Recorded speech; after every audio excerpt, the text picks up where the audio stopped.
Dante's Boxing Nation, what's going on, guys?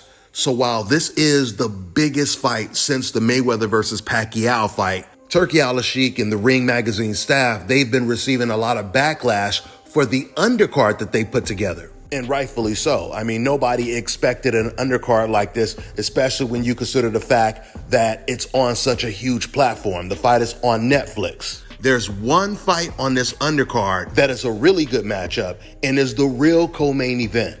And that is Christian Mbilly versus Lester Martinez. This is the only fight on the undercard that is going to be exciting to watch. You got two undefeated explosive punchers. They call Christian Mbilly the French Mike Tyson. Now, he was born in Cameroon, so I'm gonna call him the Cameroonian Mike Tyson. And then you got the Guatemalan Canelo Alvarez, Lester Martinez. Once again, another very explosive puncher. In fact, he's one of Terence Crawford's chief sparring partners and teammates, helping him prepare for the Canelo fight. Now, I called him the Guatemalan Canelo Alvarez, but just to make it very clear, he's not as good as Canelo. Now listen, guys, when it comes to Mbilly, I did not know how good he was until this fight got signed, and I went back and I started to study all of his fights, and I started to study all of Lester Martinez's fights. Before, I had only watched like some highlights of Christian, and I thought Christian Mbilly was just some hard, wild swinging, flat-footed fighter. But then once I started to watch his whole fights, I realized he had a lot of technique with his aggression. Not only that, but he has an Olympic amateur pedigree. His work rate is insane. I mean, he just overwhelms his opponents, constantly putting pressure on you. A lot of his opponents, they didn't even have time or space to punch back, at least not consistently. Mbilly, he's a tremendous body puncher. He loves backing his opponents up. He usually pins them to the ropes, and once he gets you on the ropes, he unleashes hell with fast and furious combinations. Now, when it comes to Lester Martinez, he's a tremendous puncher as well. He has a style similar to Canelo Alvarez. He's not as good as Canelo, but he has a similar style. Now, I was trying to figure out before who's going to be the fighter that's going to be backing up the most in this fight. Which fighter is going to turn more into a boxer in this fight? And I believe it will be Lester Martinez, because Lester Martinez, he's aggressive, but he's not as aggressive as Christian Mbilly. I notice when it comes to Lester, a lot of his fights, he tries to box a little bit, but at the same time, he'll get aggressive. So he's more of an aggressive boxer puncher. Now, they both have a common opponent that they face by the name of Carlos Gongora. Very tough, durable fighter. He's never been knocked out before. Now, when he fought Mbilly, he did manage to hurt Mbilly with an uppercut. But after that, Mbilly, he recovered. Now, outside of that, Mbilly, he completely dominated Gongora. Now, when it comes to Lester Martinez, I felt Lester Martinez, he got hit way too much against Gongora. Lester's fight with Gongora was far more competitive. In fact, if you didn't know who you were watching, you wouldn't know which one of them was undefeated. On top of that, when Mbilly was fighting against Gongora, he was constantly backing Gongora up to the ropes. When Gongora was fighting Martinez, Gongora, he was actually backing up Martinez to the ropes. Now, while Lester Martinez, he does have the power, he does not have the technique that Mbilly has when it comes to putting his punches together. So after watching a lot of Lester Martinez fights and a lot of Mbilly fights, I see Christian Mbilly winning this fight.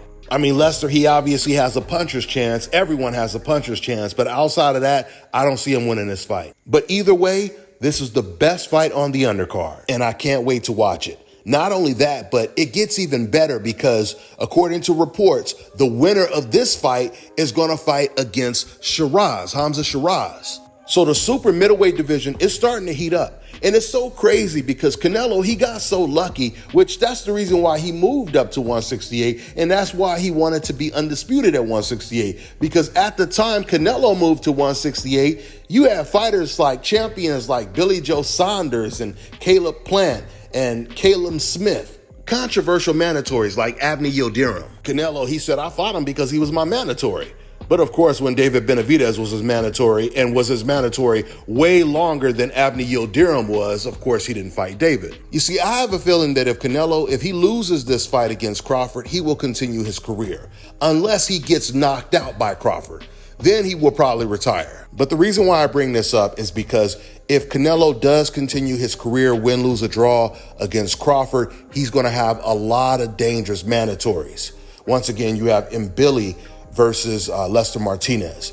And the winner of that fight is going to fight Hamza Shiraz. And you got some other dangerous fighters at the super middleweight division as well, like Oslis Iglesias, another undefeated Cuban fighter who just got a vicious knockout this past weekend. And then you have another Cameroonian Mike Tyson by the name of Kevin Lele Sanjo. And these are all undefeated fighters closing in on title shots at 168. With that being said, I'm gonna wrap this video up. That's all I got for now, guys. I'm on to the next one. That's good.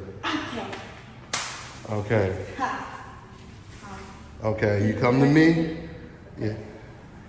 You gonna come to me? Hi, you watching Dante's Boxing Nation. Okay. There you go. Ready? Hi, you're watching Dante Boxing Nation. There you go.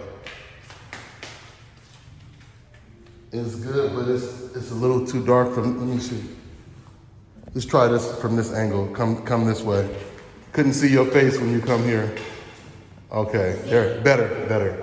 All right, ready? Go ahead. Hi, you're watching Dante Boxing Nation.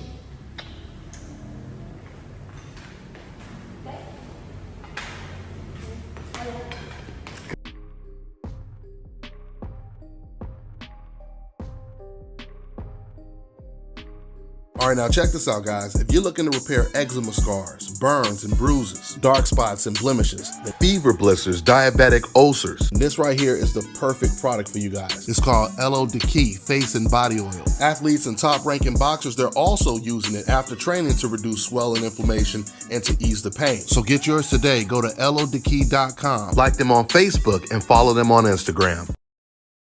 Let me tell you guys about Issa Israel Law Firm. It is a full-service legal practice based in Denver, Colorado, an emerging hub for combat sports and high-altitude training. If you're a fighter inside or outside of the ring and you need a law firm you can trust to fight for you, visit thefighterfirm.com or email help@iilawfirm.com. Legal representation is usually limited to plaintiffs or defendants in Colorado, but iFirm can help anyone in the world with trademarking their business name, logos, and U.S. immigration issues. This brother has been my attorney for a while and helped guide me through all kinds of business and civil issues, so make sure you guys go to thefighterfirm.com.